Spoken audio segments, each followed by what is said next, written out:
Are you tired of not feeling like you're that bitch? Well, you've come to the right place. Welcome to That Bitch Energy, the podcast where we're all about tuning into our highest self and growing your presence, awareness, and consciousness, all while keeping it fun, relatable, and grounded. Let's get into it and embody that bitch energy from within. Ain't nobody seen a bitch like me. I'ma come up on ya. Ain't nobody warned ya about. Welcome back to another episode of That Bitch Energy. I'm your host, Bianca, and I'm so excited to dive into this episode today.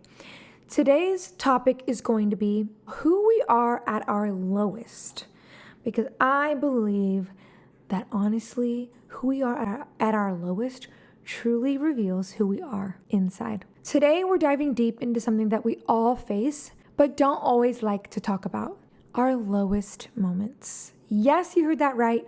We're going to be talking about us at our lowest, at our dark nights of the soul, at our hardships, our lowest moments. It's easy to be happy, positive, easygoing when things are going our way. But what about when things aren't? Who are we then? How do we act, treat others, and even connect with them? Because I believe that who you are when things aren't going well, that's who we truly are. And today, we're not just going to be exploring that truth, but also how we can be better in those moments. So grab your favorite tea, light your favorite incense, and let's have a real talk about how we show up when things get a little messy. Let's start with this. Think about the last time you were at your lowest. Maybe it was a heartbreak, a failure. You got fired from your job. You were ghosted. Just one of those days where things felt heavy. How did you act? And be honest with yourself. If you want, get out a journal and ask yourself these questions and respond. Were you irritable or short with people? Did you retreat and isolate? Or maybe did you lean into your vices, drinking, scrolling, binging Netflix, maybe even zoning out? Now, this is no judgment here. This is a safe space, but awareness is key. When we understand how we react when life hits us hard, we start to uncover the truths about ourselves. And here's the thing, these are the moments where the real work begins. Because life's gonna always test us time and time again. It doesn't end. As long as you're living and breathing, life, it will be testing you. And who we are in those moments, that's where our character is built. So let's get real. When you're hurting, how are you treating the people around you? Do you lash out? Do you become cold or shut them out completely? Or maybe you even lean into being overly nice, trying to avoid your own feelings by people pleasing. Here's a perspective shift.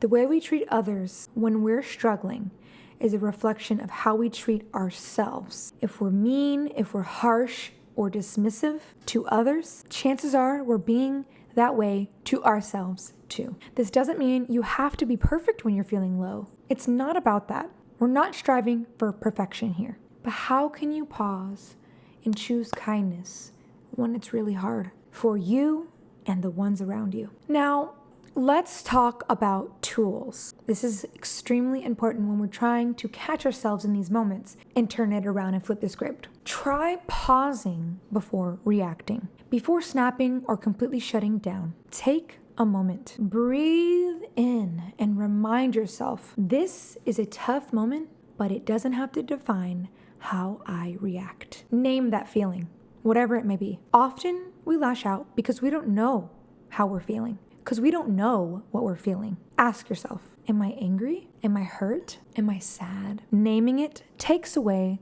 some of its power, and it really helps you better process it. Low moments can also make us want to isolate ourselves from others. But connection is a healer. Reach out to somebody you trust.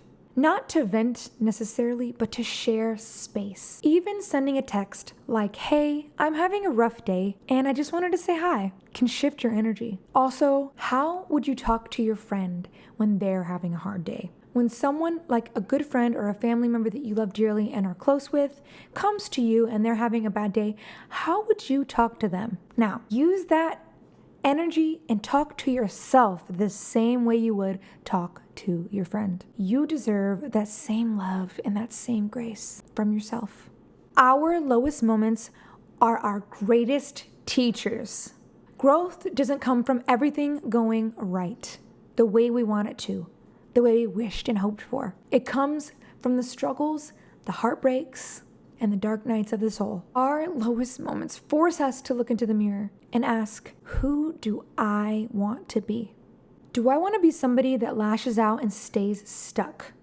Or do I want to be somebody who rises up even just a little when life knocks me down? And let me tell you, when you start to show up better in those moments, even just 1% better, it creates a ripple effect into your life. You'll notice stronger connections with others, a deeper sense of self-love, and eventually a higher level of peace, even during tough times. Now, I want to give you a personal story because before I filmed this, I was being ugly. I'm going to be honest with y'all.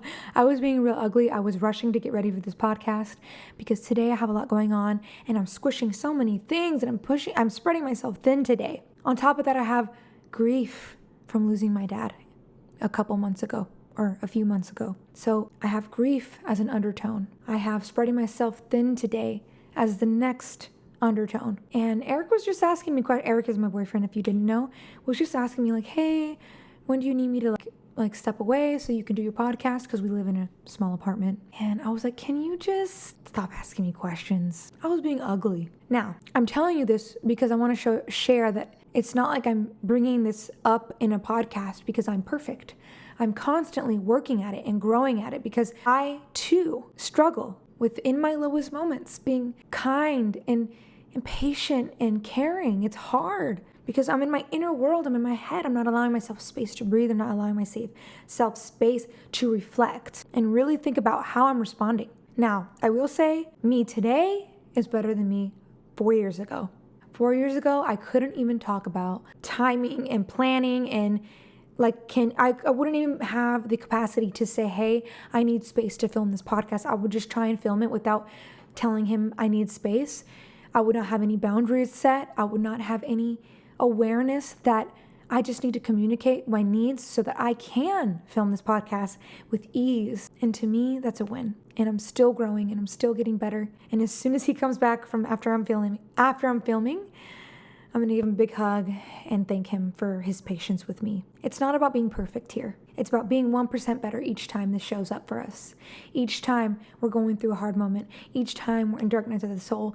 Each time we are just grieving. Each time we're sad. Each time we're angry. It's about showing up 1% better than yesterday. So, who are you at your lowest? Are you somebody who blames the world? Or are you somebody who takes ownership? Are you somebody who closes yourself off or someone who leans into connection? You don't have to get it perfect. None of us do. But if you can show up a little better each time life knocks you down, you'll transform your lows into your biggest source of power. Thank you so much for tuning in today and kicking in it with me. If this episode resonated with you, share it with friends, share it with family, or just like and subscribe and let me know how you felt about this episode. I'd love to hear your feedback. I can't wait to see you in the next one on That Bitch Energy. I love you, and go out there and ask yourself, who am I in my roughest moments?